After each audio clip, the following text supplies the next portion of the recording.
Virgin Mary being crowned by his son Jesus.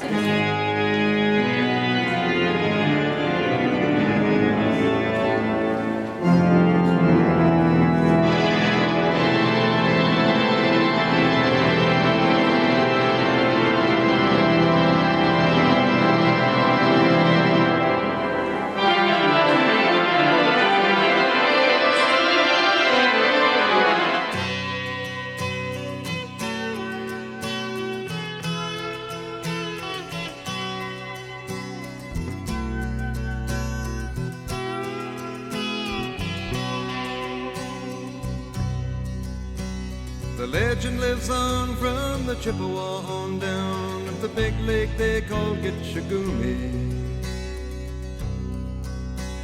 The lake, it is said, never gives up her dead when the skies of November turn gloomy. With a load of iron ore, 26,000 tons more than the Edmund Fitzgerald weighed empty. That good ship and true was a bone to be chewed when the gales of November came early.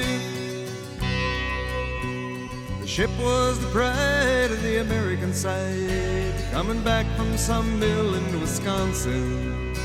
As the big freighters go, it was bigger than most, with a crew and good captain well seasoned, concluding some terms with a couple of steel firms when they left fully loaded for Cleveland. Then later that night when the ship's bell rang, could it be the north wind they'd been feeling?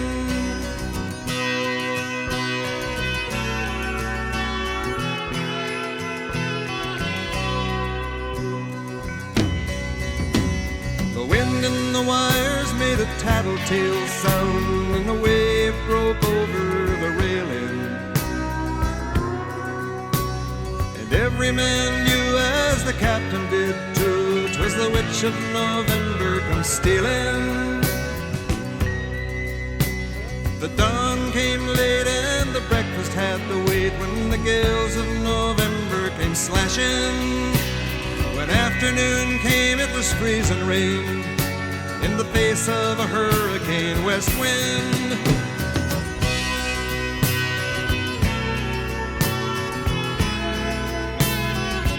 We're going different ways.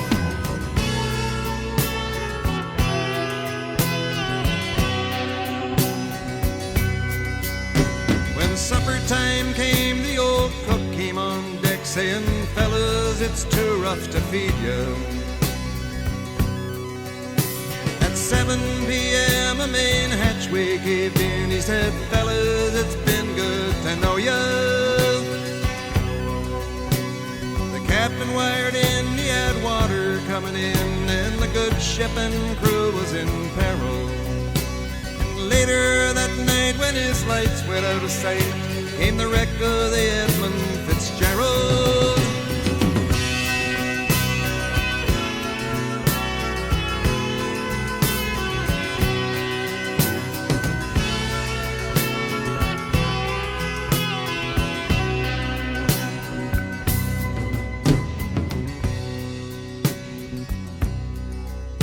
Does anyone know where the love of God goes when the waves turn the minutes to hours? The searchers all say they'd have made Whitefish Bay if they'd put 15 more miles behind her. They might have split up or they might have capsized. They may have broke deep and took water. All that remains is the faces and the names of the wives and the sons and the daughters.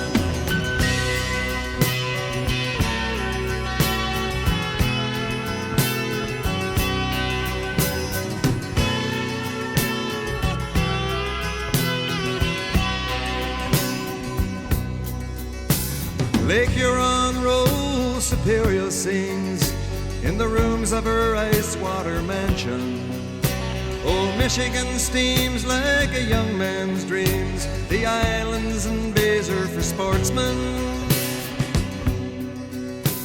And farther below Lake Ontario, takes in what Lake Erie can send her. And the iron boats go, as the mariners all know, with the gales of November remembered.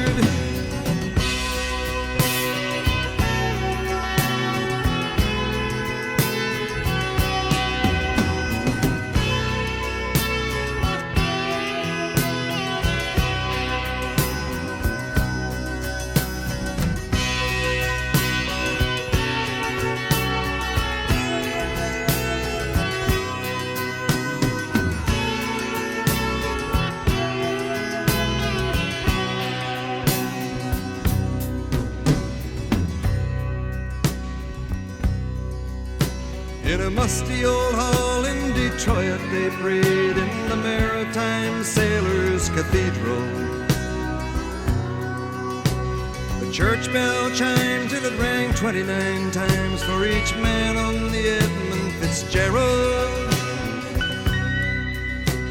The legend lives on from the Chippewa on down of the big lake they call Gitchagumi. Superior, they said, never gives up her dead when the gales of November come early.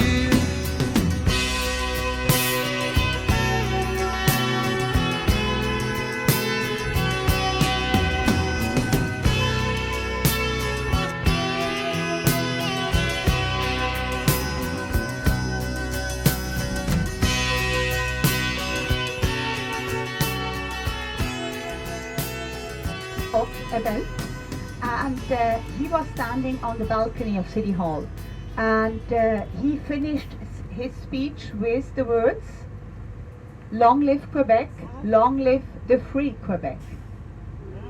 And Montrealers really didn't appreciate that. What did they do?